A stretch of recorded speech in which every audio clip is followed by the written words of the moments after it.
Hello students, क्या हाल चाल है बेटा। उम्मीद है सभी बहुत बढ़िया से होंगे।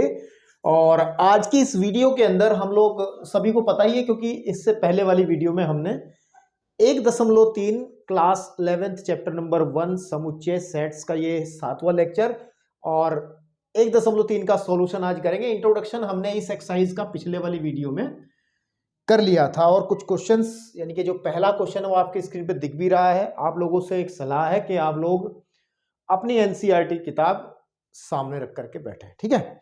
तो फर्स्ट क्वेश्चन क्या है, इंट्रोडक्शन के हमने जो मेन पॉइंट्स पढ़े थे वो पॉइंट्स हमने बहुत कायदे से एक इंट्रोडक्शन दिया था, जो कि बहुत बड़ा 2 वीडियो में इंट्रोडक्शन हुआ था। उसके अंदर मैंने सबसे पहले आपको उपसमुच्चय है ना, सबसेट वाला एक टॉपिक समझाया था कि उपसमुच्चय क्या होता है, सबसेट वो क्या होता है, इसके बारे में हमने बात बताया था, है ना, ठीक है। और फिर कुछ वास्तविक संख्याओं के उपसमुच्चयों के बारे में बात की थी और एक बड़ा इंपॉर्टेंट टॉपिक था अंतराल, ठीक है। अंतराल, इंटरवल अंग्रेजी में कहते हैं, इस बारे में बहुत ही कायदे से, ठीक है, आपके पास में बातचीत हुई थी। 2 इंट्रोडक्शन वीडियो थी, एक में तो आपका उपसमुच्चय छाया हुआ था एक वीडियो के अंदर, एक लेक्चर के अंदर, लेक्चर नंबर 5 के अंदर, और लेक्चर नंबर 6 के अंदर अंतराल पूरा हमने डिस्कस किया था। और इन दोनों को लेकर के अब हम लोग एक्सरसाइज में बढ़ते हैं। अब इनको देख लें भाई, पहले एक बार अच्छे से कायदे से इनको देख लें तो क्वेश्चंस बेहतर आपको समझ में आएंगे, ठीक है। तो इस एक्सरसाइज का जो पहला क्वेश्चन है वो क्या कहना चाह रहा है, वो ये कह रहा है कि रिक्त स्थानों में, ये कुछ क्वेश्चंस लिखे जहां जहां डॉट लगे हैं, जैसे ये वाला एक समुच्चय है, एक समुच्चय ये है और इनके बीच में एक रिक्त स्थान है, एक समुच्चय ये है, एक समुच्चय ये, इसके बीच में रिक्त स्थान है। तो ये कहना चाह रहा है कि इस रिक्त स्थानों में ये वाला चिन्ह या फिर ये वाला चिन्ह को भरकर सही कथन बनाइए। मतलब ये चिन्ह है क्या, ये जो चिन्ह है मैं यहां पे आपको बताता हूं। ये चिन्ह जो है ये होता है उपसमुच्चय का चिन्ह। जो जिस बच्चे ने इंट्रोडक्शन देखा होगा उनको पता है, उनको ये उपसमुच्चय यानी कि सबसेट का एक चिन्ह है। और उपसमुच्चय क्या होता है कि अगर हमारे पास जैसे ए कोई सेट है, एक एग्जांपल से थोड़ा सा क्लियर करता हूं ताकि मैं भी आपसे जुड़ जाऊं, 1 2 3 है ना, और कोई बी दूसरा सेट में लेके चलता हूं, देखो जरा नीचे की तरफ आ भी रहा है ना, ये पूरा फ्रेम में मेरे, हाँ आ रहा है। और बी कोई दूसरा सेट लेके चलता हूं, जैसे 1 2 3 एंड 4। तो इन दोनों सेट को अगर ध्यान से देखा जाए तो एक चीज ऐसी दिखाई दे रही है कि ए का प्रत्येक अवयव, ए का प्रत्येक अवयव, ठीक है, देख लो आप, ए का प्रत्येक अवयव बी में है ना, का अवयव बी का भी अवयव है, का भी, ठीक है, अवयव है। अगर ऐसी कंडीशन बनती है, अगर ऐसी कंडीशन बनती है तो हमने इंट्रोडक्शन में कहा था कि जो पहले वाला सेट है, यानी कि इसका प्रत्येक अवयव इसमें है, तो जो ए है वो बी का उपसमुच्चय होगा। उसको लिखेंगे कैसे, ए उपसमुच्चय बी। तो ये निशान जो है उपसमुच्चय का है। अगर बाई चांस उपसमुच्चय नहीं होता, कोई एक आध एलिमेंट इसमें ऐसा होता जो इसमें ना होता, एक आध अवयव, जैसे मान के चलो इसमें मैं 5 लिख दूं, अभी इसमें मैं क्या लिख दूं, 5 लिख दूं, तो फिर क्या होगा कि इसका प्रत्येक अवयव बी में नहीं है, तो फिर हम इसको ऐसे काट देते हैं, ठीक है। तो ये है समुच्चय है या समुच्चय नहीं है। इस संबंध में हमने बातें बहुत सारी कर ली थी पिछले वाली वीडियो के अंदर। तो अब हम लोग इसी तरीके से देखते हैं कि इन कथनों को सही करते हैं। जैसे पहला है, भाई साहब कह रहे हैं कि 2 3 5। अच्छा, ये तो रोस्टर फॉर्म में है। अगर समुच्चय रोस्टर फॉर्म में होता है तो देखने में साफ सुथरा लगता है, बढ़िया है ना। रोस्टर फॉर्म में होता है तो सामने से दिख जाता है कि उपसमुच्चय है या नहीं है। तो ये तो दिख ही रहा है। क्या इस समुच्चय के प्रत्येक अवयव इसके अंदर उपस्थित है क्या, बिल्कुल है। देखो 2 यहां है, 2 यहां है, 2 ये है, 2 ये है, 3 ये है तो 3 ये है, और 4 ये है तो 4 ये है। तो बिल्कुल ये जो है ये सेट, ये जो समुच्चय इसका उपसमुच्चय, तो इस रिक्त स्थान में हम लोग उपसमुच्चय का ये चिन्ह बना देंगे। तो ये कथन हो गया सही। बात समझ में आ रही है। नेक्स्ट में बढ़ते हैं। अगर देखा जाए कि ए बी सी, एक समुच्चय ये है, दूसरा समुच्चय बी सी डी, ए इसमें है, इसमें नहीं है, तो ये तो क्लियर कट डिनाई हो गई बात कि नहीं भाई ये उपसमुच्चय नहीं है। तो फिर इसका चिन्ह बनता है, उपसमुच्चय का चिन्ह ये होता है, लेकिन उपसमुच्चय नहीं है तो हम इसको ऐसे कट कर देते हैं, ठीक है।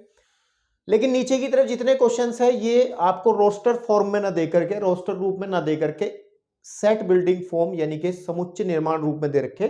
तो पहले इनको पढ़ के अंदाजा लेंगे कि कौन से सेट की बात कर रहा है, कौन से समुच्चय की बात कर रहा है।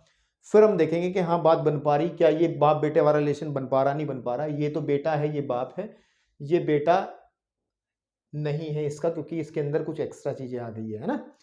तो चलिए अब अगर देखा जाए पहले वाला सेट क्या है, वो कह रहा है एक्स सच दैट एक्स आपके विद्यालय की कक्षा 1 कक्षा 11, यहाँ पे छूट गया मेरे से, कक्षा 11, ठीक है ना आपके पास में, तो ऊपर मैं ऐसे करके लिखता हूँ जैसे बचपन लिखते थे, कक्षा 11 का चिन्ह ये हो गया ना।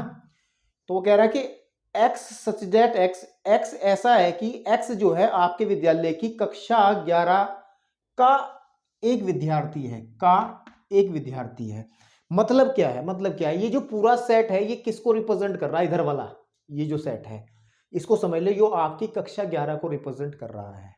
ऐसे तो लिखते थे समुच्चय निर्माण रूप में कि आप एक मौलिक गुण लिख देते थे, एक बेसिक जो प्रॉपर्टी है वो लिख देते थे कि इस समुच्चय के अंदर एक्स टाइप के एलिमेंट है ना, एक्स प्रकार के अवयव हैं, और एक्स क्या है, एक्स कक्षा 11 का एक विद्यार्थी है।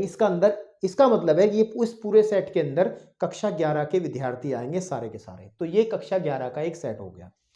दूसरी तरफ देखें, वो कह रहा है एक्स सच दैट एक्स, इसका ये जो निशान है इसको सच दैट कहते हैं, ऐसा है कि, सच दैट हम लोग जो दो बिंदियां हैं मैं इसको पढ़ता हूं, आप सोचते हो क्या पढ़ते हैं, सच दैट, और इसको हिंदी में हम लोग पढ़ लेते हैं ऐसा है कि, कैसा है कि, इन दो बिंदियों को मैं ऐसे पढ़ता हूं। तो एक्स ऐसा है कि एक्स आपके विद्यालय का एक विद्यार्थी है, तो ये जो सेट है ना, ये जो सेट है ये आपके पूरे विद्यालय का सेट आ गया। बात समझ रहे हो, ये तो है कक्षा 11, ये है पूरा स्कूल भाई। एक्स क्या है, एक्स आपके स्कूल का विद्यार्थी है, तो यानी कि इस सेट के अंदर जो एलिमेंट्स आएंगे, जो अवयव आएंगे, वो सारे बच्चे आएंगे आपके स्कूल के।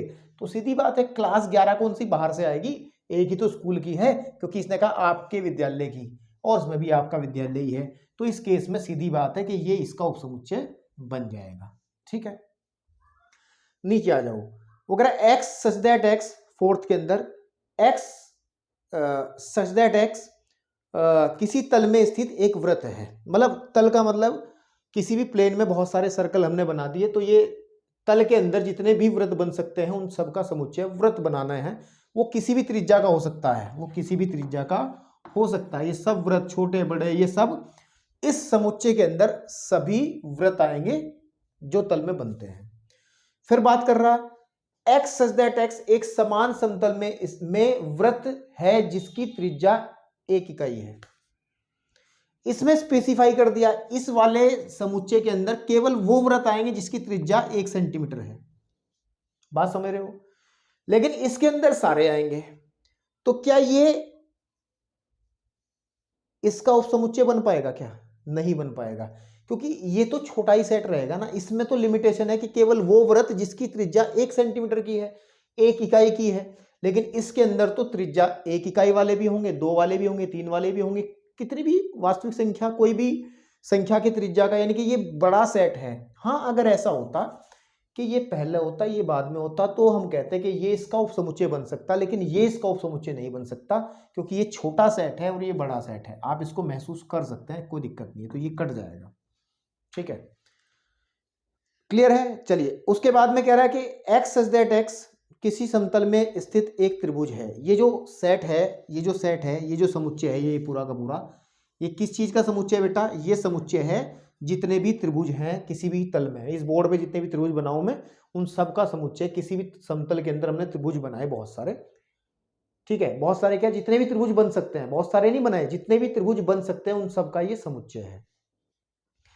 दूसरी तरफ क्या है कि एक्स सच दैट एक्स किसी समतल में स्थित एक आयत है, तो बिल्कुल ही अलग बात हो गई। बाप और बेटे में इतना अंतर कभी नहीं हो सकता। ये तो त्रिभुजों का समुच्चय है, ये आयत का समुच्चय है। आयत और त्रिभुज एक दूसरे से भिन्न है, तो कोई त्रिभुज कभी आयत थोड़ा ही ना हो सकता है ना। आयत के जो आयत के समुच्चयों का उपसमुच्चय होगा वो तो आयत का ही होगा ना, तो ये तो कभी भी नहीं हो सकता मेरे भाई। ठीक है, चलिए देन ये कह रहा है एक्स सच दैट एक्स किसी समतल में स्थित समबाहु त्रिभुज। इसने कहा है कि समबाहु त्रिभुज, देखो समतल में स्थित बहुत सारे त्रिभुज हो सकते हैं, उसमें समबाहु भी हो सकते हैं। समबाहु त्रिभुज कौन सा त्रिभुज होता है, जिसकी सारी की सारी भुजाएं बराबर होती हैं, आइसोसेलेस ट्रायंगल। और समबाहु त्रिभुज का समुच्चय है। इस समुच्चय को हम कैसे पढ़ सकते हैं, हम ये कह सकते हैं कि समतल में जितने भी संभव त्रिभुज बनेंगे वो इस समुच्चय का हिस्सा रहेंगे। और दूसरी तरफ x सच दैट x समतल में स्थित एक त्रिभुज है। हाँ, तो बन सकती है बात, क्या बन सकती है, इसने कहा है कि समतल में स्थित जितने भी त्रिभुज है, देखो सपोज कर लो हम ये छोटा सा समतल मैंने इधर ले लिया इतने वाला, इसमें त्रिभुज बनेंगे, ऐसा भी त्रिभुज होगा, ऐसा त्रिभुज होगा, इसमें ऐसा भी त्रिभुज होगा, ऐसा भी त्रिभुज होगा, इसमें ऐसा भी एक समकोण बना लो, ऐसा भी होगा, बहुत सारे त्रिभुज बन जाएंगे। तो ये सेट तो रिप्रेजेंट करता है जितने भी त्रिभुज बनेंगे वो सारे इसमें आ जाएंगे, लेकिन ये कह रहा है कि केवल वो जो संभव है। तो बेसिक सी बात है, संभव त्रिभुज इसी में से तो आएगा, तो ये बन सकता है, ये बन नहीं सकता, बनेगा कन्फर्म, ये इसका उपसमुच्चय बन जाएगा। चलिए नीचे चलते हैं। और एक्स सच दैट एक्स एक सम संख्या है, एक्स एक सम संख्या यानी कि सेट बनेगा आपका 2 4 6 ऐसे करते हुए, है ना आपके पास में। और ये वाला सेट बनेगा, ये कह रहा है ये कोई पूर्णांक है, पूर्णांक क्या होंगे, जैसे 0 1 2 3 ऐसे चलता रहेगा इधर की तरफ आपके पास में, इधर -1 -2 -3, आप डिसाइड करो क्या ये इसका उपसमुच्चय है। बिल्कुल, क्योंकि इधर की तरफ आपके पास में संख्याएं आएंगी प्राकृतिक, और प्राकृतिक में से ही सम संख्याएं हम निकाल लेते हैं 2 4 6 वगैरह, तो ये कन्फर्म है कि ये इसका उपसमुच्चय होगा। ठीक है, तो ये था आपका पहला क्वेश्चन, और इस पहले क्वेश्चन में सिर्फ आपको समझ करके और समुच्चय निर्माण विधि को अच्छे से क्लियर करते हुए, आप इन चीजों को समझते हुए सही करने थे ये कथन। अब बढ़ते हैं इसके नेक्स्ट क्वेश्चन की तरफ, तो थोड़ा समय मुझे दो, मैं नोट में पूरा लिख दूंगा, आप स्क्रीनशॉट्स का ले लें। चलिए जी, आपकी स्क्रीन पे बेटा अब 2 क्वेश्चन एक साथ में लिख के लाया हूं ताकि आपका समय बचे, मेरा भी समय बचे और काम तेजी से हो और अच्छे से हो। दूसरे क्वेश्चन में वो सत्य असत्य पूछ रहा है मेरे पास में, कॉन्सेप्ट वही है उपसमुच्चय वाला, बाप बेटे वाला, कि इसको देख करके बताना है, पूरा डाटा आपके सामने है कि ये पहले वाला इसका मतलब कौन सा इसमें सही है, कौन सा गलत है, कौन सा किसका उपसमुच्चय, उस बारे में बात करनी है। ठीक है, तो देखिए पहले वाले की बात करते हैं। क्या कहना चाह रहा है कि ए बी उपसमुच्चय नहीं है बी सी ए का, क्या ये बात सही है क्या? क्योंकि उपसमुच्चय का ये कॉन्सेप्ट होता, हमने बताया था कि अगर, हमने एक बात बताई थी, क्या बताई थी, कि अगर ए बी का उपसमुच्चय है तब हमने ये कहा था कि ए का प्रत्येक अवयव, ठीक है ना, आपके पास में वो बी का भी अवयव होगा। ठीक है नहीं, अगर हमारे पास में यदि हमारे पास में, इसको नोट बना करके भी आप लिख सकते हो शॉर्टकट में, मैं लिखवा देता हूं ताकि आपको समझ में ये ऐसी ऐसी चीजें लिखी रहें तो याद रहेंगे, कि यदि, हमेशा ध्यान रखना है कि यदि एक सेट ए सबसेट है बी का, तब अगर x एलिमेंट है a में, यानी कि x का प्रत्येक अवयव, x मतलब केवल एक एलिमेंट नहीं है, ये रिप्रेजेंट कर रहा है इसके सारे अवयवों को, प्रत्येक एलिमेंट a का, है ना आपके पास में, अगर वो आपके पास में x एलिमेंट है a का, तथा ये तब हम ये कहते हैं अगर इसका a उपसमुच्चय b का, तब x अगर एलिमेंट a का है, तो ये कंफर्म सी बात है, ये हमारे पास में प्रत्येक अवयव हमारे पास में a का वो b में भी होगा। इस सेंटेंस को समझ लो, कहना क्या चाह रहा हूं कि a का प्रत्येक अवयव b में भी होगा। x कोई एक एलिमेंट नहीं है, ध्यान रखना, केवल एक अवयव नहीं है, ये सारे अवयवों को प्रदर्शित कर रहा, x के a के सभी अवयव b में भी होंगे, तब ये कंडीशन बनती है आपके पास में। मैंने लिखवाया भी था आपको नोटेशन बना करके पूरा, जो है जिस दिन हमने उपसमुच्चय को पूरा डिस्कस इंट्रोडक्शन में करवाया था, तो नोट बना के लिखवाया था मैंने। तो ये यहाँ पे हमने एक चीज लगाया था इंप्लाइज वाला, है ना, ये वाला, जिसका मतलब होता है, तात्पर्य ये है कि अगर a उपसमुच्चय b का, तब a का प्रत्येक अवयव b में भी होगा, है ना, इसका मतलब ये होगा। तो ये नोट आपको हमने लिखवाया था इंट्रोडक्शन के अंदर। तो इसी कॉन्सेप्ट को इस्तेमाल करते हुए चेक करते हैं कि कथन सत्य है या नहीं है। देखो इस वाले समुच्चय के क्या प्रत्येक अवयव इसके अंदर है, a यहां है, a यहां भी है, ठीक है जी, b यहां है, b यहां भी है, तो ये तो उपसमुच्चय है, ये तो उपसमुच्चय। इसका मतलब ये क्या हुआ, ये तो असत्य हो गई ना बात, उसने काट दिया, तो ये असत्य वाली कंडीशन में चला गया, ये तो असत्य है, ठीक है ना आपके पास में। ऐसा नहीं होगा भाई, कंफर्म सी बात है, ये इसका उपसमुच्चय है, दिख ही रहा है। नीचे आ जाओ, ए ई उपसमुच्चय है, एक्स सच दैट एक्स अंग्रेजी वर्णमाला के स्वर है, का एक स्वर है। देखो इसको आप पहले रोस्टर फॉर्म में ले लो, तब आपको क्लियर हो जाएगा। तो इसका जो रोस्टर फॉर्म होगा वो क्या होगा, वो होगा, इस सेट को हम लिखेंगे, क्योंकि एक्स ऐसा है कि अंग्रेजी वर्णमाला का एक स्वर है, तो अंग्रेजी वर्णमाला के स्वरों का समुच्चय है, यानी कि ए वोवेल्स का सेट, ए ई आई ओ और यू आपके पास में। अब आप मेरे भाई देखो, ए यहाँ है, ए यहाँ है, ई यहाँ है, ई यहाँ है, तो ये सत्य हो गया, ये कहानी आपकी सत्य है। तो ये वाला जो पोर्शन है इसको हम कह सकते हैं ये सत्य की कैटेगरी में चला जाएगा। आप अपने हिसाब से नोट कर लेना, जो जहां मुझे जगह मिल रही है मैं उस हिसाब से नोट करता जा रहा हूं। इसमें देखो क्या ए जो है, नहीं ऊपर वाले पे आ जाओ, ये कह रहा है, ये कह रहा है कि 1 2 3 उप समुच्चय है 1 3 5 का, एक यहां भी है यहां भी है, दो यहां है यहां नहीं है, तो ये तो कभी भी उप समुच्चय नहीं होगा, मतलब ये बात उसने गलत कही है, तो ये वाला पोर्शन आपका असत्य की कैटेगरी में आ जाएगा। ठीक है मेरे भाई, फिर नीचे आ जाओ, क्या ए एक एकल समुच्चय है? एकल समुच्चय हमने बताया था कि जिसके अंदर केवल एक अवयव होता है वो एकल समुच्चय होता है। क्या ये एकल समुच्चय ए इसका उपसमुच्चय है? बिल्कुल है, क्योंकि इसका प्रत्येक अवयव इस वाले का इसके अंदर मिल जाएगा। तो ए यहाँ है, ए यहाँ है, बाकी कुछ है ही नहीं, तो ये सत्य कहानी है, ये आपकी सत्य है। क्या है ये बेटा? सत्य है।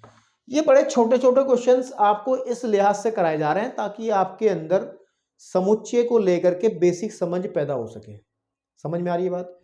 क्योंकि इन चीजों से जब हम छोटी छोटी चीज देखते हैं, उपसमुच्चय है नहीं है, अवयव क्या है, समुच्चय का रोस्टर फॉर्म कैसे लिखी जाती है और समुच्चय निर्माण वाला रूप क्या है, तो मैं पहले ही वीडियो से आपको बहुत कायदे से बताने का प्रयास किया है। और हो सकता है कि इस चैप्टर को लेकर के शुरुआती डर आपके अंदर रहे, तो लेकिन समय दर समय जब आप आगे बढ़ोगे तो चीजें समझ में आ जाएंगी, कोई दिक्कत वाली बात नहीं है। ठीक है, तो अब हमारे पास में ये भी, ये तो सत्य हो गया। नीचे आ जाओ, ये कह रहा है कि जो समुच्चय ए है, ध्यान रखना इस वाले में थोड़ा सा पेच है, इस वाले में थोड़ा सा पेच ये है कि ये पूरा एक समुच्चय है और ये उपसमुच्चय का चिन्ह नहीं है। ये कह रहा कि ये वाला समुच्चय इसका एक अवयव है। क्या आप देख पा रहे हैं इसके अंदर ये है एक अवयव, तो ए है लेकिन ये पूरा सेट नहीं है। अगर होता तो ऐसा होता, फिर ऐसा होता, ऐसा। ठीक है, आपके पास में बी कोमा सी, अगर ऐसा होता तो ये बीच वाले पोर्शन को अगर मैं इसको हटा लेता हूं, यहां से इस वाले पोर्शन को मैं हटा दे रहा हूं, तो ये वाला तब सत्य होता। लेकिन ये हमारे पास में जो समुच्चय, एकल समुच्चय इसके अंदर नहीं है, अवयव तो है, केवल ए अवयव के रूप में है, एक समुच्चय है लेकिन ये समुच्चय ये है। तो इसका मतलब ये है कि ये बात बिल्कुल गलत है, इसको हम नहीं कह सकते, इसको हम नहीं कह सकते कि इसके अंदर है, तो ये असत्य बात लिखी है, असत्य बात लिखी है। ठीक है बेटा, और नीचे वाले में आ जाओ, ये कह रहा है एक्स सच दैट एक्स संख्या 6 से कम एक सम संख्या है, तो इसका समुच्चय पहले बना लो। इसका समुच्चय बनेगा 6 से कम एक सम संख्या, एक तो 2 आ जाएगी, 4 आ जाएगी, बस यही आएंगी, 6 से कम वाली लेनी ना मैं, तो इस तरफ आ जाओ। उप समुच्चय है किसका? एक्स सच दैट एक्स एक प्राकृत संख्या जो 36 को विभाजित करती है। तो 36 को विभाजित करने वाली यानी कि 36 के गुणनखंड कौन कौन से होंगे? प्राकृत संख्या, प्राकृत संख्या है, प्राकृत सम संख्या है, प्राकृत संख्या है या प्राकृत सम संख्या है, चेक कर लें जरा। प्राकृत संख्या ही है, तो एक हो जाएगी, एक 2 हो जाएगा, एक आपका 3 हो जाएगा, 36 के फैक्टर यानी कि 36 के गुणनखंड, और फिर आपके पास में 5 4 4 4 नहीं में 36, हाँ होता है, 5 हो जाएगा। ठीक है ना, आपके पास 5 नहीं होगा, 6 हो जाएगा, 6 के बाद में आप चले जाएं सीधा 12 हो जाएगा, 9 भी तो होगा ना, 9 के बाद में 12 हो जाएगा, है ना, और 12 के बाद में 12 से 36, और फिर सीधा आ जाएंगे 18 पे, 18 दूनी 36। तो चेक कर लो, क्या ये इसने ये कहा है, ये इसका उपसमुच्चय है, 2 यहाँ भी है और यहाँ भी है, 4 यहाँ है, 4 यहाँ, बिल्कुल ये सत्य बात है, इसको आप लिख देंगे सत्य बात है। थोड़ा सा समझ के करोगे तो चीजें समझ में आ जाएंगी। ठीक है ना, अब दूसरी तरफ हमने तीसरा क्वेश्चन भी लिखा है, इसमें भी थोड़ा दिमाग लगाना पड़ेगा। तो इसको समझाने के लिए ना मैं ये वाला, आप वीडियो को पॉज करके इसको नोट कर लो और मैं इसको जो है रफ कर दे रहा हूँ फिर। ठीक है, ताकि उसको मैं जो इसके संबंध में कुछ एक्सप्लेनेशन हो तो मैं यहाँ पे डिस्कस आपके सामने कर दूँ। ठीक है, तो मैं इसको रफ कर रहा हूँ। देखिए उसमें देखो आप क्या कह रहा है, तीसरे क्वेश्चन में क्या उसने कहा है, क्या करवाना हमारे से चाह रहा है वो। ठीक है, देखिए एक मिनट, चलिए देखो उसने कहा है कि मान लो कि ए हमारे पास में एक सेट है, ए हमारे पास में एक सेट है, और किस तरीके का सेट है, 1,2 एंड इसके अंदर एक समुच्चय के अंदर एक समुच्चय आया है, ऐसा आ सकता है, हमने एक एग्जाम्पल पढ़ा था। ठीक है, आपके पास में ये आपके पास में कुछ समुच्चय है जिसके अंदर 1, 2 और 1 ये पूरा समुच्चय है और 5 है, तो इसको थोड़ा ध्यान से देख लो, ये एक समुच्चय है। तो कह रहा कि तो निम्नलिखित में से कौन कौन सा कथन सही नहीं है, मतलब आपको गलत बताना है कौन सा है कौन सा नहीं है। तो एक एक को उठाते हैं और उसने कहा है कि अगर गलत है, कौन सा सही नहीं है, जो आपको गलत लग रहा है तो उसका कारण भी हमें देना है कि क्यों गलत है वो। तो सबसे पहले मैं फर्स्ट की बात करता हूं। फर्स्ट में कहा है कि जो 3,4 है मेरे पास में, ठीक है, 3,4 है, एक समुच्चय है, वो उप समुच्चय है ए का। एक एग्जाम्पल कराया था मैंने आपको इंट्रोडक्शन के अंदर, चलिए छोड़िए वो जो कराया था, लेकिन अब इसको ध्यान दें, ये बात ध्यान रखनी है, कभी भी अगर मैं आपके सामने एक सिंपल सा एग्जांपल लेता हूं कि मैंने लिखा कि ए कोई सेट है और मैं कह रहा हूं कि 1, 2, 3, क्या एक जो है वो उपसमुच्चय होगा ए का? आप मुझे सोच के बता दो बात। क्या कोई अवयव, ठीक है ना, अवयव, ये अवयवी तो है, किसी समुच्चय का उपसमुच्चय हो सकता है? कतई नहीं हो सकता। समुच्चय का उपसमुच्चय एक समुच्चय ही होता है, अवयव नहीं होता है। ये एक अवयव है, एक तो इसका एक अवयव है, हाँ, लेकिन अदर केस में अगर हम बात करते हैं, अगर हम इसको थोड़े दूसरे तरीके से देखते कि मैं कहता कि समुच्चय एक, जिसके अंदर एक एलिमेंट है, वो उपसमुच्चय एक का, तो ये बात सही थी, ये बात बिल्कुल सही थी, क्योंकि ये वाला जो एलिमेंट है इसका, ए के अंदर जो एलिमेंट्स हैं 1, 2 एंड 3, वो पूरा पूरा मैच कर रहा है, बिल्कुल ठीक बात है, तब इस केस में सही था। लेकिन कोई भी अवयव समुच्चय का उपसमुच्चय नहीं हो सकता। तो इस वाली कैटेगरी में क्या हो रहा है, जो 3,4 है ना, 3,4 है, वो कह रहा है उपसमुच्चय है ए का। तो ध्यान से समझना मेरी बात, 3,4 ऐसे लिखो, अगर मैं ए को थोड़ा लिख दूं यहां तो 1, 2 एंड फिर उसके बाद में है 3,4 और फिर मेरे पास में 5 है। तो क्या इस समुच्चय का प्रत्येक अवयव इसके अंदर है? आप कहोगे, बहुत लोगों की समझ ये कहेगी इस केस में आकर के कि सर है, 3 यहाँ है, 3 यहाँ है, 4 यहाँ है, 4 यहाँ है, और आपके स्तर पे क्लास 11th में बहुत सारा कंफ्यूजन बना रहता है। लेकिन मैं एक नोट लिखवाऊंगा, बस उसी को याद रख लेना अभी के लिए। जब आगे बढ़ोगे तो ये समझ में अभी भी आ सकता है, लेकिन आगे जब बढ़ोगे तो वहां पे उस नोट से तुम्हें बहुत सारी चीजें समझ में आ जाएंगी। तो हमने जैसे अभी यहां किया था कि कोई भी अवयव, उसको लेकर के एक नोट अगर बनाते हैं, ठीक है नहीं, अवयव, एक नोट अगर यहां लिखते हैं, नोट यहीं पे लिख लेते हैं, नोट है ना, ठीक है नहीं, किसी समुच्चय का अवयव, किसी समुच्चय का, ठीक है, समुच्चय का अवयव, ठीक है, अवयव,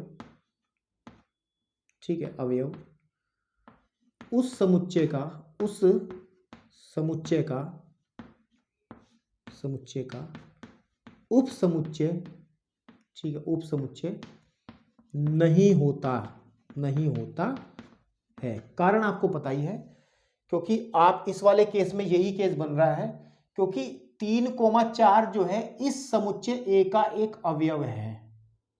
समझ में आ रही बात नहीं? और ये कभी भी इसका उपसमुच्चय नहीं बन सकता। कारण देखो, इस सेट का, इस वाले सेट का प्रत्येक अवयव इस तरफ मिलना चाहिए। 3 बताओ मुझे, 3 क्या 3 ए में है? क्या 3 ए में है? 3 ए में नहीं है, ये पूरा एक सेट है। इस 3 को ना देखना, ये 3 का ये पूरा एक अवयव है, ये पूरा एक, इसको छोड़ करके कहीं 3 दिख रहा क्या आपको अलग से लिखा हुआ? ऐसे कहीं अगर ऐसा लिखा हुआ आता तो ऐसा कहीं दिख रहा है क्या? नहीं दिख रहा, नहीं दिख रहा। तो इसका मतलब हम ये कह सकते हैं कि 3 ए में नहीं है। तो अतः ठीक है, अतः जो 3,4 जो है, 3,4 ये हमने जो सेट लिखा है, ए का उपसमुच्चय, ठीक है ना, उपसमुच्चय नहीं है। और इस केस में आप ये नोट भी याद रखें, अगर कारण बताना हो कि किसी समुच्चय का अवयव उस समुच्चय का उपसमुच्चय नहीं होता, ये ध्यान रखनी है बात, ठीक है। शायद थोड़ी बहुत समझ में आ रही होंगी, अगर नहीं आ रही है तो समय सब कुछ समझा देगा धीरे धीरे, है ना। आपके पास में दूसरा क्या कह रहा है, दूसरे में कहा है कि 3,4 जो है, 3,4 जो है, 3,4 ये समुच्चय, ये एक एलिमेंट है ए का, ये एक अवयव है ए का।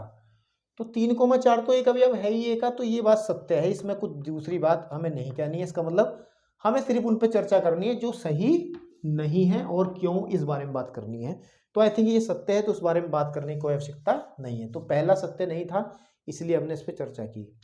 उसके बाद में थर्ड पार्ट है, थर्ड पार्ट में कहा गया है कि एक हमने ये बनाया समुच्चय 3,4, ये इसके अंदर ये कैसा सेट है, अजीब सा सेट है, अजीब सा समुच्चय बन रहा है, क्योंकि आप देख पा रहे हो कि इसमें केवल कितने अवयव हैं, आप कह रहे हो दो नहीं है, इसमें केवल एक अवयव है, क्योंकि ये अवयव एक बंडल है, ये कहो कि इसको बांध रखा है हमने, ये बंधा हुआ एक सेट है, बंडल। ये 3 और 4 अलग अलग नहीं है, ये 3 और 4 आपस में जुड़े हुए हैं इस समुच्चय के कारण। तो ये समुच्चय जब इसके उप समुच्चय लिखे जाएंगे तो उसमें कहीं ना कहीं एक इस प्रकार का समुच्चय भी लिखा जाएगा। तो ये कंफर्म सी बात है, वो ए का उप समुच्चय होगा ही होगा, क्योंकि मैंने एक एग्जांपल दिया था, जैसे ए बराबर हम लिखते थे ए बी और सी, अगर मैं इसके कुछ उप समुच्चय आपके सामने लिखूं तो कैसे लिखे जाएंगे। एक उप समुच्चय तो आ जाएगा हमारे पास में, कौन सा बेटा, एक तो आ जाएगा सबसे पहले फाई आएगा ही आएगा, एक आएगा ए, है ना आपके पास में, यानी कि इसके अवयवों को लेकर के समुच्चय बनाए जाएंगे। पहले इस ए को लेकर के हमने समुच्चय बनाया, फिर हमने बी को समुच्चय लेके बनाया एक समुच्चय सी को लेके बनाया, फिर दो को लेकर के बनाया कि ए बी ले लिया मैंने, है ना, और फिर मैंने आपके सामने बी सी ले लिया मैंने, है ना, और एक आप मैंने ए सी ले लिया मैंने, है ना, ए सी ले लिया, तो दो को लेकर के बना लिया, और एक में ये तीनों आ जाएंगे। तो इसके उप समुच्चय इस तरीके से लिखे जाते थे। तो इस वाले केस में जब मैं इसके उप समुच्चय लिखूंगा तो सबसे पहली बात, एक तो फाई आ ही जाएगा, है ना, दूसरा आएगा आपके पास में एक एक करके ये आ जाएगा, एक आ जाएगा हमारे पास में 2, है ना, आपके पास में ये आ जाएगा, या फिर तीसरा जो आएगा उसको ध्यान से देखो, तीसरे में ये पूरा समुच्चय आ जाएगा इस तरीके से 3,4, और देखो ध्यान से आगे भी लिखे जाएंगे, वो मैं नहीं लिख के दिखा रहा हूं। और ये क्या कह रहा है, ये इसका उप समुच्चय, बिल्कुल सही बात है, तो सत्य है, तो इस पर चर्चा करने की आवश्यकता नहीं है, ये सत्य कथन है, इसको हटाओ। तीसरा भी सत्य है ना, आपके पास में तीसरा भी सत्य है। ओके, अब बढ़ते हैं, तो सत्य कौन कौन से हुए,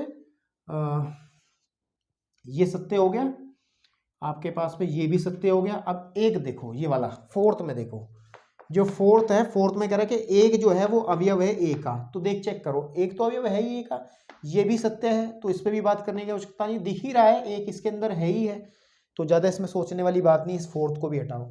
बढ़ते हैं फिफ्थ की तरफ। उसने कहा है कि वन जो है, एक जो है वो ए का उपसमुच्चय, फिर वही बात कर दी कि किसी समुच्चय का अवयव उस समुच्चय का उपसमुच्चय नहीं होता है। मतलब अगर ऐसी बात होती तो कहते कि हाँ बात ठीक कह रहे हो, लेकिन ये तो केवल अवयव की बात कर रहा ना, तो अवयव कभी भी उस समुच्चय का उपसमुच्चय नहीं होता है। तो इसका कारण आप देंगे, ये वाला जो मैंने आपके सामने बताया है, क्यों, है ना, चूंकि हमारे पास में वन जो है, चूंकि इसका कारण ये दे सकते हैं, इसका कारण अगर शॉर्टकट में देना चाहो तो अगर पूरी लाइन लिख दो तो सोने पे सुहागा, नहीं तो ये लिख सकते हैं, ये असत्य है, ये क्या है, असत्य है, और असत्य है तो फिर कारण क्या है, कारण में लिख दो आप, यहाँ पे कारण लिख दो बना करके, या तो पूरी लाइन वो बना दो, या केवल इतना लिख दो कि एक जो है वो अवयव है ए का, एक अवयव है ए का, इस कारण हम ये बात अगर सही मानी जाएगी तो किसी समुच्चय का अवयव उस समुच्चय का उपसमुच्चय नहीं होता, तो इस कैटेगरी के हिसाब से ही आ जाएगा। तो इसका मतलब हमारे पास में ये भी सही था, तो ये गलत हो गया, है ना, ये गलत हो गया, ये गलत हो गया था, ये गलत हो गया, तो इस पर व्याख्या कर ली। अब इसमें चलते हैं, हमारे पास है 6 वाला, कौन सा, 6 वाला। 6 में कह रहा है हमारे पास में कि 1, 2 एंड 5 उप समुच्चय है ए का। तो आप चेक कर लो, देखने का तरीका है तो देख लो, 1, 2 एंड 5, इधर की तरफ मैं ए को लिख रहा हूं, ए मेरे पास में है बेटा 1, 2, और फिर है एक ये बंडल बना हुआ पूरा का पूरा, और ये है 5, है ना आपके पास में।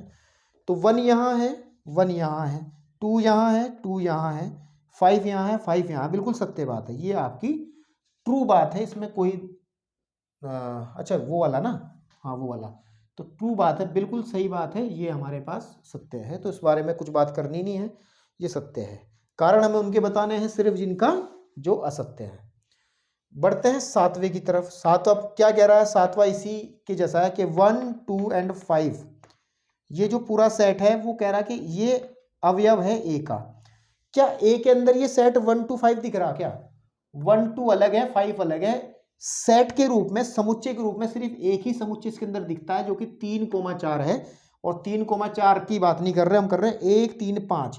1 3 5 अवयव के रूप में है। अगर ऐसा कहा जाता कि एक अवयव है ए का, 2 अवयव है ए का और 5 अवयव है ए का, तो बात सही थी, बात सही थी। लेकिन ऐसा नहीं है, तो हम ये कह सकते हैं, हम ये कह सकते हैं ये इसके अंदर अवयव नहीं है। और कारण क्या दिया जाएगा? कारण क्या देना है? कारण दिया जाएगा चूंकि हमारे पास में एक जो है वो अवयव है ए का और 2 जो है अवयव है ए का और 5 जो है अवयव है ए का। तो ये कारण दे दो, ये है कारण। इंडिविजुअल यानी कि अकेले अकेले तो ये इसके अवयव हैं, लेकिन इनका एक पूरा सेट इसका नहीं है, तो उसको आप काट देंगे यहां से और कारण में यही लिख देंगे जो मैंने लाइन आपके सामने लिखी है। इससे ज्यादा कुछ बातचीत करने की जरूरत नहीं है, ठीक है ना, आपके पास में। तो अब इसके बाद हम लोग बढ़ते हैं कौन से की तरफ? एक बार जरा एक क्वेश्चन मुझे डाउट लग रहा है, थोड़ा सा लिखने में मैंने गलती कर दी, चेक कर लेता हूँ, ठीक है, चेक कर लेता हूँ। नहीं नहीं, ठीक लिखा है। तो अब हम लोग बात कर रहे हैं, इसमें कारण की बात कर रहे हैं। कारण एक बार इसका कारण अच्छा सा दे दें हम, कारण इसका अच्छे से दे दें हम, ठीक है ना, आपके पास में ये कहा था ना उसने, ये क्या सही है क्या? भाई एक बात सुनो, हमने इसका उल्टा भी एक चीज सत्य हो सकती है कि किसी समुच्चय का अवयव उस समुच्चय का उपसमुच्चय नहीं हो सकता। और ये भी ध्यान रखना है, ये भी ध्यान रख लें कि उपसमुच्चय किसी इसका उल्टा कह रहा हूं मैं, किसी समुच्चय का, ठीक है, किसी समुच्चय का उपसमुच्चय, उपसमुच्चय, किसी समुच्चय का उपसमुच्चय उस समुच्चय का, ठीक है, आपके पास में अवयव नहीं होता, नहीं होता है, मतलब इसका उल्टा है ये, ठीक है। इसका उल्टा क्या है, इसको थोड़ा सा क्लियर करते हैं यहीं भी कि सपोज कर लो ए हमारे पास में है कि 1 2 एंड 3। हमने भी कहा कि 1 कभी भी उपसमुच्चय नहीं होगा ए का, क्योंकि अवयव कभी भी, अवयव कभी भी, अवयव कभी भी उस समुच्चय का उपसमुच्चय नहीं होता है। लेकिन एक ये तो बात ये थी, ये वाली बात तो ये थी, है ना। और इस वाली बात को ऐसे कहेंगे, अगर हम लोग इसके उपसमुच्चय लिखें, इसके उपसमुच्चय में क्या आएगा, इसके उपसमुच्चय में क्या आएगा कि इसका उपसमुच्चय आएगा 1, है ना। क्या ये उपसमुच्चय मेंबर होगा ए का? चेक करो, क्या ये उपसमुच्चय इसका मेंबर होगा? इस ए के अंदर कहीं समुच्चय ए है? नहीं, खाली एलिमेंट के रूप में, अवयव के रूप में तो एक है, लेकिन एक समुच्चय के रूप में एक नहीं है। तो ध्यान रखना है, तो ये कह देंगे आप, इसका कारण दे देंगे कि 1 2 5 जो है वो उपसमुच्चय तो है ए का, लेकिन इसका मेंबर नहीं है। तो इसका कारण ये रहेगा, ये असत्य था, असत्य था ये, और असत्य था, तो ये इसका कारण आपका ये बन जाएगा इसमें कारण। और ध्यान रहे थोड़ी सी बात मेरी, क्या ध्यान रहे कि दोनों नोट आप दे के मार सकते हो, यहाँ पे लिखने में कोई समस्या नहीं। इस वाले में ये नोट आप लिख सकते हो यहाँ पे, और इस वाले में ये नोट यहाँ पे लिखा जा सकता है ना, आपके पास में, ठीक है। अब इसके बाद हम लोग बढ़ते हैं कौन से की तरफ? ये हो गया, हाँ ये हो गया। अब इसको देखो, 1 2 3 उपसमुच्चय है क्या ए का? तो कहाँ लिखूं मैं? यहीं पे कर लेते हैं। हमारे पास है क्वेश्चन नंबर 8, है ना, 8 में कह रहा है कि 1 2 एंड 3 आपके पास में, वो कह रहा है उपसमुच्चय होगा ए का, उपसमुच्चय होगा ए का। चेक कर लो, 1 इसके अंदर 1 है, 1 है, 2 है, 2 है, 3 है, 3 अवयव नहीं है, एक सेट के अंदर बंच बने के बंडल बन के है, ये पूरा का पूरा सेट है, ये छोड़ेगा नहीं, इसका एक अलग परिभाषा है। तो ये 3 और 4 इकट्ठे हैं, 3 अलग से नहीं है। तो इसका मतलब हम ये कहेंगे, उपसमुच्चय का चिन्ह लगाना यहाँ पे, ये तो ये गलत है। इसका कारण देंगे क्योंकि 3 जो है वो ए के अंदर नहीं है। कुछ आधे अधूरे ज्ञान वाले बच्चे कहेंगे सर 3 तो ए के अंदर है। भाई 3 ए के अंदर नहीं है, 3 ए के अंदर है लेकिन वो एक समुच्चय का हिस्सा है, एक अलग से अवयव नहीं है। बात समझ रहे हो ना? तो इसी कारण से, क्योंकि 3 जो है ए के अंदर नहीं है तो ये इसका उपसमुच्चय नहीं होगा, तो ये असत्य बात है। ये कौन सी बात है? असत्य बात है। ठीक है बेटा, असत्य बात है। अब इसके अंदर चलते हैं हम लोग, किसकी तरफ बढ़ते हैं? ये छोटे छोटे क्वेश्चन है, उसको मैं यही डिस्कस कर लूंगा। ठीक है, ये कह रहा है फाई एक अवयव है ए का। फाई एक अवयव है ए का। फाई होता क्या है? फाई हमने कहा था, यहाँ पे देख ले, थोड़ी सी बात यहाँ पे देख लें कि जो फाई होता है, फाई एक रिक्त समुच्चय होता है। क्या होता है? रिक्त समुच्चय। मतलब ये कोई एक अवयव नहीं है, कोई संख्या नहीं है। रिक्त समुच्चय मतलब फाई को हम लोग लिखते हैं ऐसे करके, ये एक रिक्त समुच्चय होता है। आप मुझे बताओ, क्या इसके अंदर कहीं रिक्त समुच्चय दिखाई दे रहा है क्या आपको? ए के अंदर, इस ए के अंदर कहीं भी फाई उपस्थित है क्या?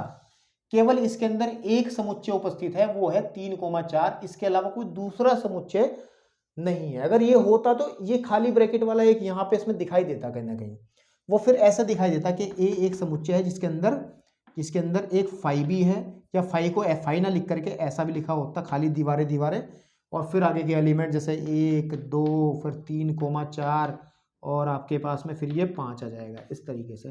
तो लेकिन ऐसा कहीं इसमें नहीं है, तो ये बात बिल्कुल सरासर गलत है आपके पास में कि ये इसका मेंबर नहीं है।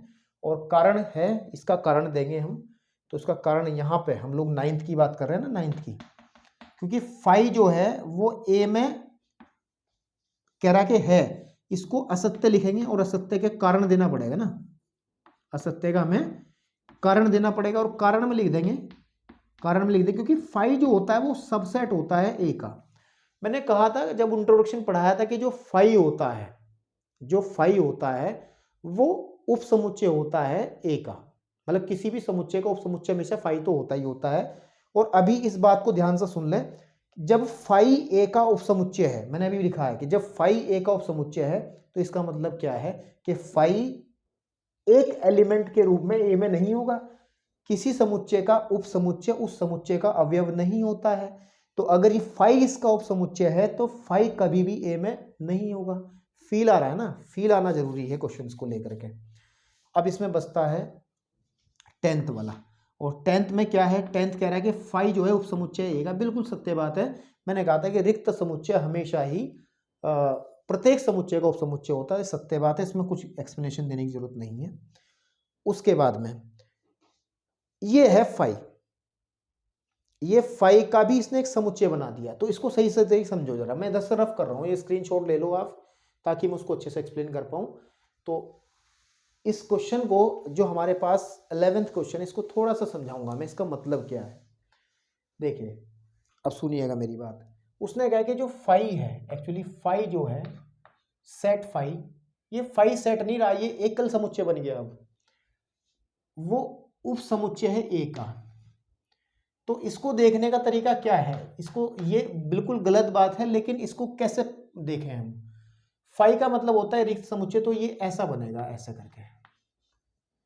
फाई का मतलब तो यही होता है ना। क्या ये इसका उपसमुच्चय है क्या? ये उसका, ये जो है आपके पास में फाई इसका उपसमुच्चय होता अगर फाई ए के अंदर होता। यदि फाई ए के अंदर होता तब हम ये कहते हैं कि ये जो सेट है ये उपसमुच्चय हो जाता ए का आपके पास में। समझ रहे हो? लेकिन फाई हम अभी डिनाई करके आए हैं। 9th के अंदर हमने ये बात लिखी है, 9th के अंदर, कि फाई जो है इसका सेट है ही नहीं, फाई जो है इसके अंदर है ही नहीं, तो इसका ये उपसमुच्चय बनेगा ही नहीं फिर कभी भी। तो ये बात आपको समझनी है, और आप इसको लिखेंगे यहाँ पे कि ये असत्य है। क्या लिखेंगे? असत्य है। और असत्य है तो कारण में क्या लिखेंगे? कारण में क्या लिखेंगे? क्योंकि जो फाई है एज ए एलिमेंट ए के अंदर नहीं है, तो अगर एज ए एलिमेंट एक अवयव के रूप में ए के अंदर नहीं है तो बात ही खत्म हो गई। तो ये बात यहाँ पर सत्य है और उसका कारण ये बन जाएगा। ठीक है ना? तो थोड़ा सा चर्चा का विषय ज़्यादा है, क्वेश्चन ज़्यादा बड़े नहीं हैं, थोड़ा सा लॉजिकल। मैंने शुरुआत में ही कहा था कि ये गणित की ये हिस्सा, इसको हम एब्स्ट्रैक्ट यानी कि अमूर्त गणित कहते हैं, और ये दिखती कम है चीज़ें, और मतलब इसमें लिखना कम और सोचना ज़्यादा पड़ता है। मैंने आपको पहले ही बताया था। तो लिखने का एक पैटर्न आपको धीरे धीरे समझ में आएंगी चीज़ें, इतनी जल्दी से नहीं आएंगी, क्योंकि क्लास 10th से निकले हो, अप्लाइड गणित पढ़ के निकले हो, तो 11th में सीधा ही एक अजीब सा चैप्टर जो पहली बार पढ़ रहे हैं और पहली बार में कोई चीज़ एकदम से समझ में आ जाए तो ऐसा बहुत कम हो पाता है। तो थोड़ा समय दो, थोड़ा आराम से रिलैक्स होकर के चीज़ों को समझो तो सब समझ में आएगा। चलिए बढ़ते हैं इसके आगे की क्वेश्चन की तरफ ताकि आप अगला काम हो सके आसानी। चलिए आपके स्क्रीन पे बेटा ये क्वेश्चन नंबर 4 है और 4वें क्वेश्चन के अंदर ये कह रहा है कि निम्नलिखित समुच्चयों के उपसमुच्चय लिखो। मतलब अब हमें इनके परिवार की बात करनी है कि कोई भी समुच्चय आपको दे दिया जाए तो उसके उपसमुच्चय कैसे लिखे जाते हैं तो उसको समझ लें। मैंने एक फॉर्मूला बताया था कि सबसे पहले तो ये जान लो कि इसके कितने उपसमुच्चय होंगे, ताकि उपसमुच्चय जब हम लिखेंगे हमें ये कंफर्म रहे कि हमने उतने लिख दिए, सही लिखे हैं या नहीं लिखे हैं उस संबंध में। तो मैंने कहा था कि किसी भी, एक नोट लिखवाया था, किसी समुच्चय की, ठीक है नहीं, समुच्चय, ठीक है नहीं, या फिर ऐसा कह सकते हैं इसको नोट बना करके, कैसे कह सकते हैं कि यहीं पे लिख लेते हैं नोट ताकि आपको चीजें समझ में आ जाए कि n अवयव वाले, n अवयव वाले समुच्चय, ठीक है, समुच्चय के उप समुच्चय की संख्या, उप समुच्चयों, ठीक है, की जो संख्या होती है उसको ज्ञात करने का फॉर्मूला होता है, वो होता है 2 की पावर n। इससे ये कंफर्म हो जाता है कि इसके कितने उपसमुच्चय हैं, लेकिन ये कह रहा है कि उपसमुच्चयों को लिखना है, समुच्चय के उपसमुच्चय लिखो कि जो भी होंगे। मैं कह रहा कि किसी समुच्चय के 4 उपसमुच्चय हैं तो उनको लिखना भी है, फिर कौन कौन से वो होंगे अलग अलग बताना भी है। तो सबसे पहले मैं उठा लेता हूँ फर्स्ट पार्ट को, और हमारे पास है केवल एक एलिमेंट वाला के उपसमुच्चय मुझे लिखने हैं, उपसमुच्चय सबसेट लिखने हैं मेरे को, है ना, अंग्रेजी में इसको सबसेट कहते हैं, सबसेट्स, ठीक है। तो सबसे पहले मैंने कहा था कि प्रत्येक समुच्चय का एक समुच्चय होता है फाई, रिक्त समुच्चय जो होता है, रिक्त समुच्चय जिसके अंदर एक भी अवयव नहीं होता है, सारी बात इंट्रोडक्शन वीडियो में हुई है। तो फाई जो है आपके पास में वो सभी का उपसमुच्चय होता है। दूसरा, अच्छा इसका सबसे पहले पता तो कर लो कितने होंगे इसके अंदर अवयव कितने हैं। इस पूरे समुच्चय में एक अवयव है, तो अगर मैं इस फॉर्मूले से निकालूं तो 2 की पावर 1, क्योंकि एक अवयव, n अवयव वालों का फॉर्मूला होता है जिसके अंदर n अवयव होंगे उसके उपसमुच्चयों की संख्या 2 की घात n से निकाली जा सकती है। तो 2 की घात 1 का मतलब इसके 2 होंगे, है ना, और उन 2 में से एक तो होगा फाई और एक अपने आप में ये होगा ही होगा। तो ये आपके पास में इसके उपसमुच्चय जो होंगे वो ये होंगे, ठीक है। अब है ये पूरा हो गया, इस समुच्चय के उपसमुच्चय फाई और ए हैं। दूसरा सवाल, दूसरे में है कि हमारा एक दे रखा है कि ए कोमा बी, है ना, आपके पास में कि हमें उपसमुच्चय लिखने हैं। पहले ये पता करो कितने होंगे इसके उपसमुच्चय, कितने होंगे इसके उपसमुच्चय। हमने लिखा 2 की पावर, क्योंकि इसमें कितने अवयव हैं भाई, 1 2 अवयव हैं, तो 2 की पावर 2 की पावर 2 का मतलब हो गया 4, है ना, 4 होंगे। तो सबसे पहला तो आपके पास में 5 ही होगा, है ना।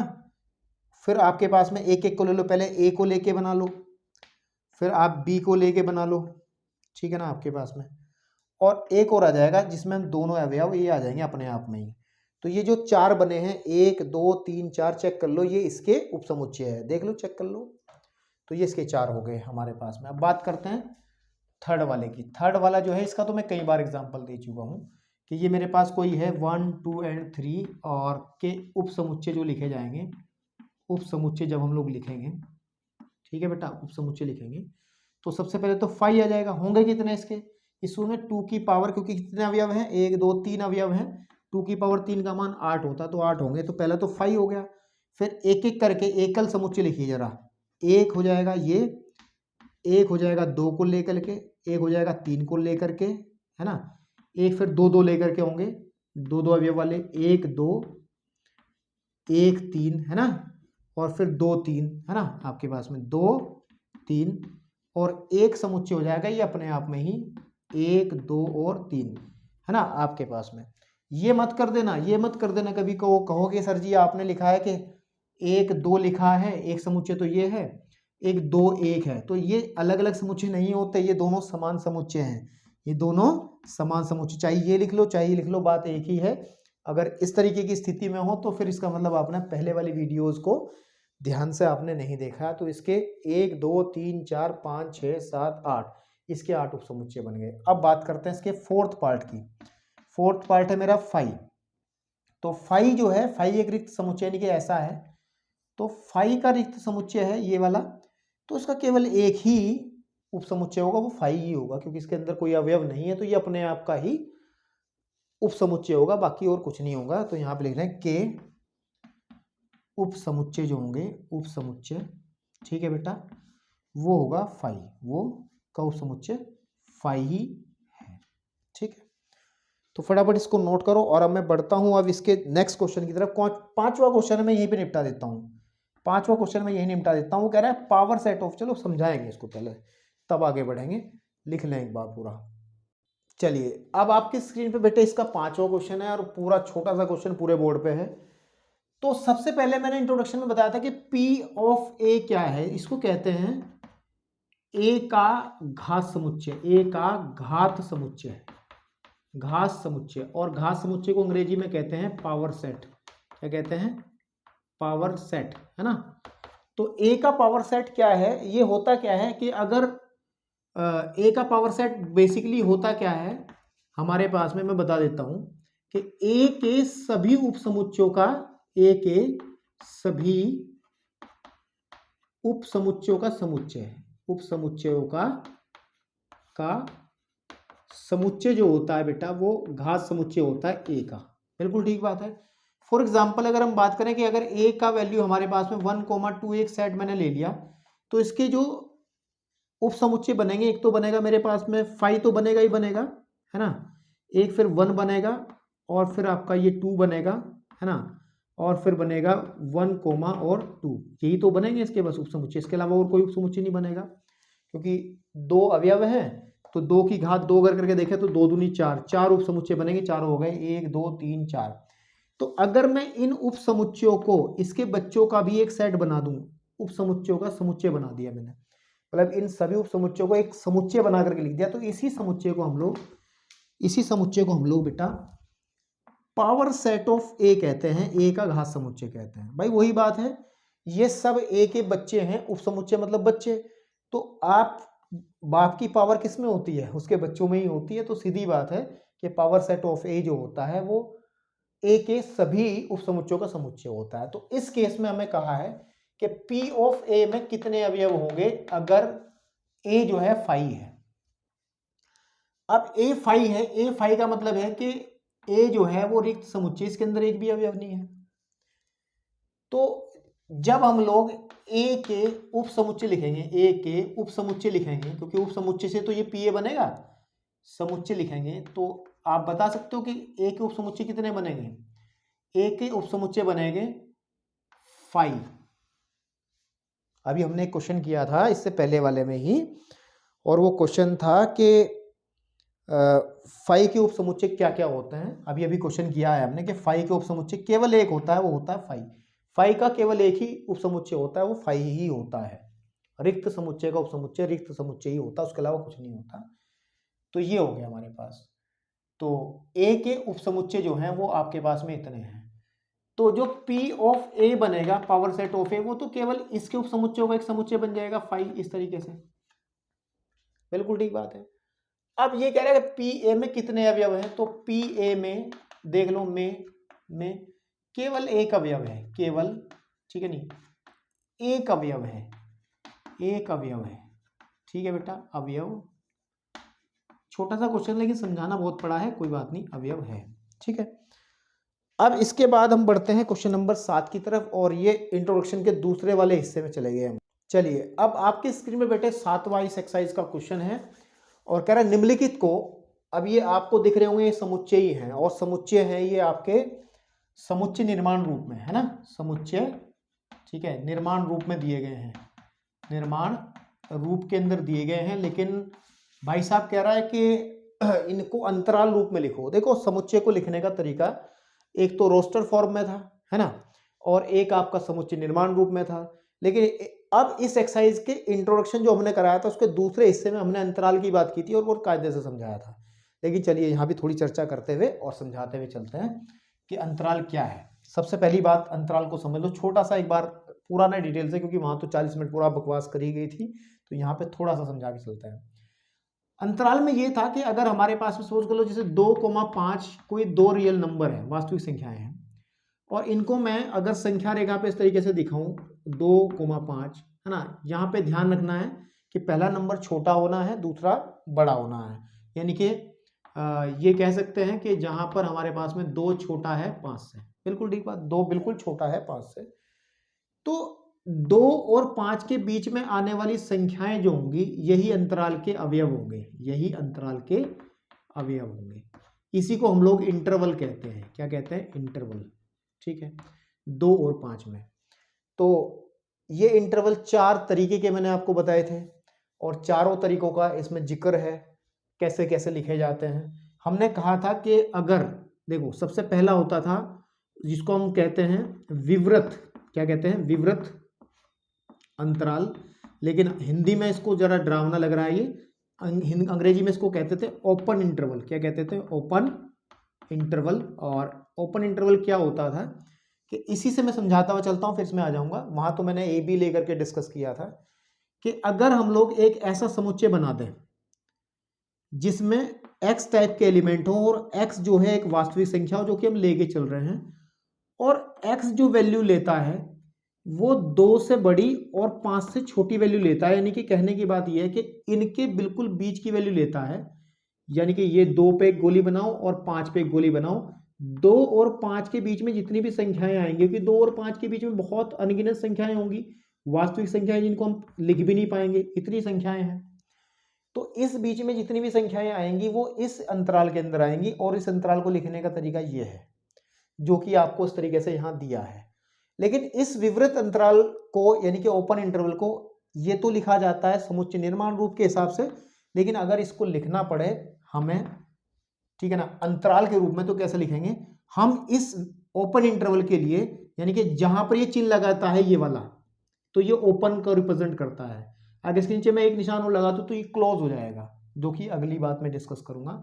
तो ओपन के अंदर ये चिन्ह लगता है, तो इसका मतलब दोनों तरफ से ओपन है, 2 की तरफ से भी ओपन है और 5 की तरफ से भी ओपन है। इधर से भी खुला है, इधर से भी खुला है, इधर से भी विवृत है, इधर से भी विवृत है।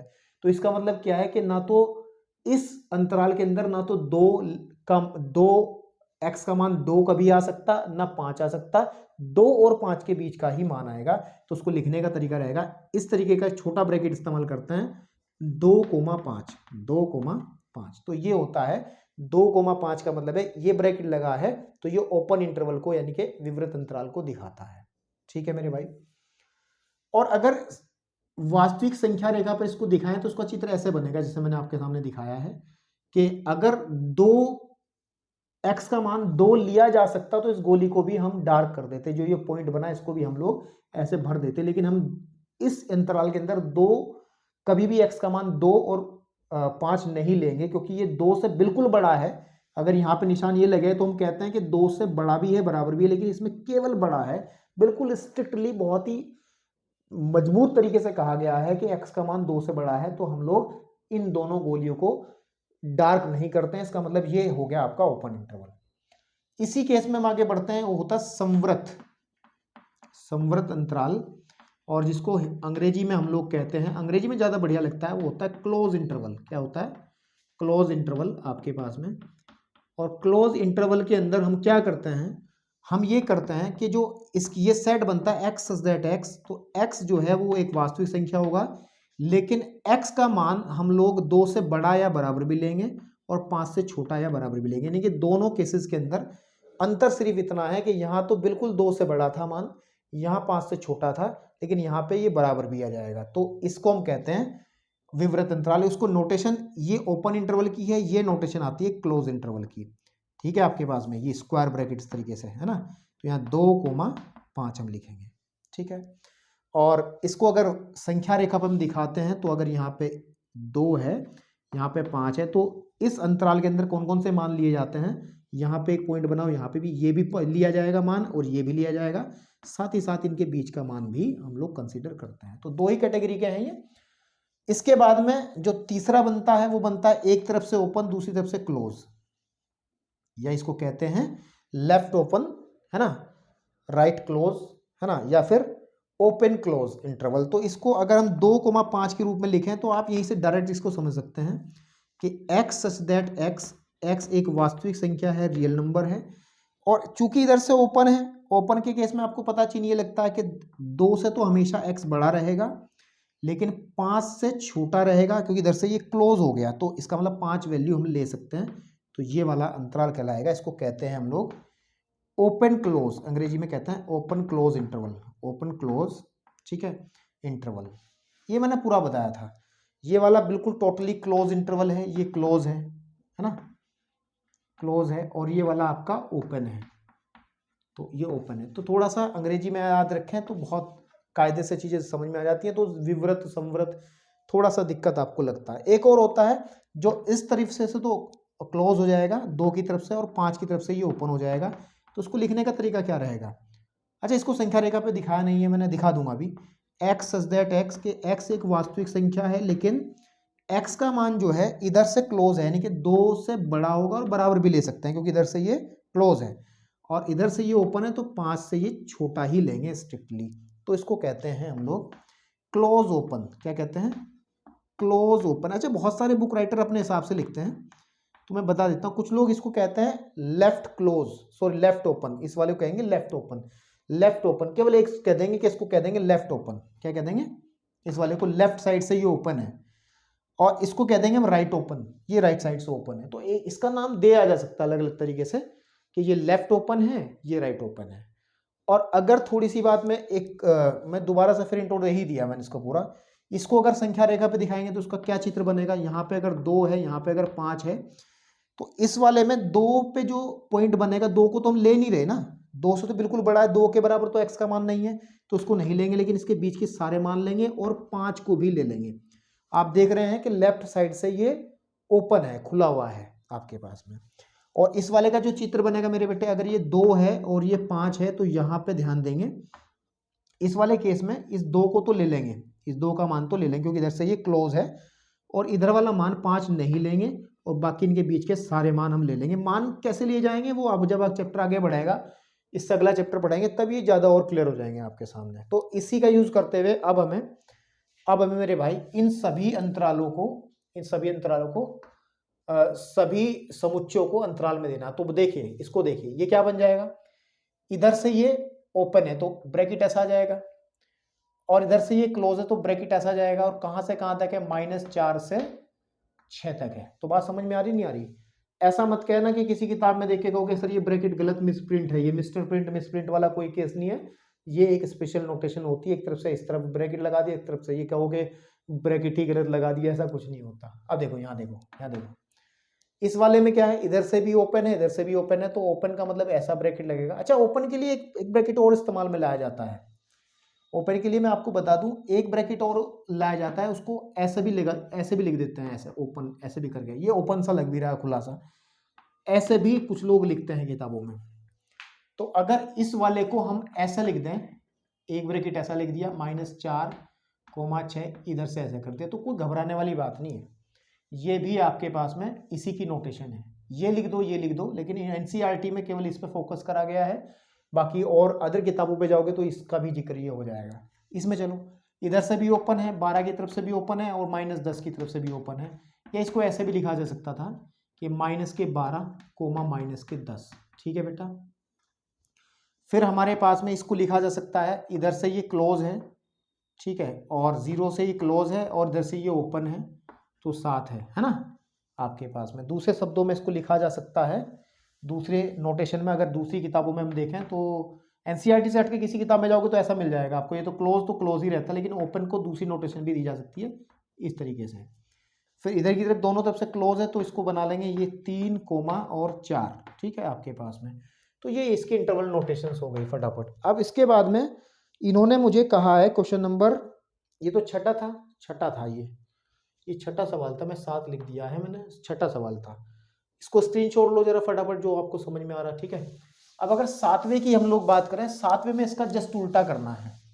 सातवें में इसका जस्ट उल्टा करना है। सातवें में कह रहा है कि निम्नलिखित अंतरालों को समुच्चय निर्माण रूप में, यानी कि 1 कोमा जैसे -3,0 को, मतलब आपके पास में अब ये फॉर्म दे दी गई है, ये वाली जो अभी लिखी थी ना मैंने कि 2,5, ये वाली फॉर्म दे दी गई है और इसको ये समुच्चय निर्माण रूप में बनाना है। तो बना लो इसको। इसको कैसे बनाएंगे कि x दैट x एक वास्तविक संख्या है, कोमा दोनों तरफ से ओपन है, तो जो x है वो -3 से बिल्कुल बड़ा होगा और 0 से बिल्कुल छोटा होगा। तो ये तो नोटेशन इसकी हो गई। दूसरे में कहा है उसने मेरे को, सेकंड इसका जो क्वेश्चन है वो कह रहा है कि 6,12 ये दोनों तरफ से क्लोज है, तो उसको लिखेंगे कि x सच दैट x एक वास्तविक संख्या है और मेरे बेटे क्योंकि दोनों तरफ से क्लोज है तो 6 और 12 के बिल्कुल बीच में बराबर भी होगा, x आएगा इस तरीके से। फिर आप थर्ड पे जाएंगे तो थर्ड में इसने कहा कि 6,12 इधर से ये ओपन है, उधर से ये क्लोज है, ठीक है। तो यहां से आ जाएगा कि इसको लिख देंगे x सच दैट x, और आपके पास में x एक रियल नंबर है और जो x का वैल्यू है वो 6 से तो बिल्कुल बड़ा है लेकिन 12 से छोटा भी है और बराबर भी है, ठीक है मेरे भाई। उसके बाद में फोर्थ है, आप इसको समझ लेंगे तो समझ में आ जाएगा, इतनी बड़ी रॉकेट साइंस नहीं है। -23,5 है, -23,5 है। तो हमारे पास में ये सब उप समुच्चय होते हैं, इधर से ये क्लोज है और इधर से ये ओपन है, तो इसको लिखेंगे x सच दैट x है ना आपके पास में, और x एक वास्तविक संख्या है और जो इधर से क्लोज है तो -23 से ये बड़ा होगा और बराबर भी होगा लेकिन 5 से बिल्कुल छोटा हो जाएगा ये, तो ये आपके पास में है। इस केस में ध्यान रखना कि पहली संख्या हमेशा, ठीक है, नहीं वो छोटी होती है दूसरी संख्या से, किसी में भी ले लें इंटरवल के अंदर पहली संख्या दूसरी से हमेशा छोटी ही ली जाती है, ये केस ध्यान रखना है ना आपके पास में। वैसे इंट्रोडक्शन में मैंने बहुत कायदे से बताया था, अगर आपने इंट्रोडक्शन देखा हो तो फिर इस क्वेश्चन को आप बहुत जल्दी कर लोगे, ठीक है। तो अब इसके अंदर हमारे पास क्वेश्चन नंबर 8 है, मैं लिख लूं एक बार फिर आगे बढ़ूंगा। चलिए अब आपकी स्क्रीन पे बेटे ये 8वां क्वेश्चन, और कह रहा है कि निम्नलिखित में से प्रत्येक के लिए आप कौन सा सार्वत्रिक समुच्चय, सार्वत्रिक यानी कि यूनिवर्सल सेट होता है, जिसको मैंने इंट्रोडक्शन में बताया था लेकिन चलिए बताता हूं। सार्वत्रिक समुच्चय क्या होता है, ये समुच्चयों की दुनिया का भगवान मान के चलो आप, और भगवान के पास बहुत सारी पावर होती है, गॉड है ये, है ना।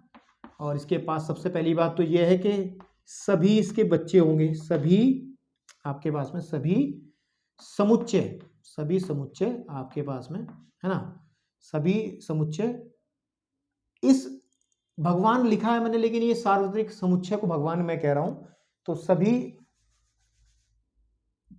इसके, ठीक है, इसके बच्चे हैं, बच्चे मतलब उपसमुच्चय। और इसके अंदर एक क्वालिटी और होती है कि ये आपके पास में रंग बदलता है, ये रूप बदलता है, मतलब ये जैसा भी समुच्चय मिलेगा उसी हिसाब से कन्वर्ट हो जाएगा। जैसे दुनिया में क्या होता है कि हम जैसे हिंदू हैं तो हमारे भगवान, हमारे हिंदू वाले भगवान हैं तो भगवान उसी हिसाब से चेंज हो जा रहे हैं। मुस्लिम होगा तो उनके लिए अल्लाह हो जाएगा, है ना, और कोई अलग धर्म ईसाई हो जाए तो उनके लिए ईसा मसीह जी हो जाएंगे, है ना।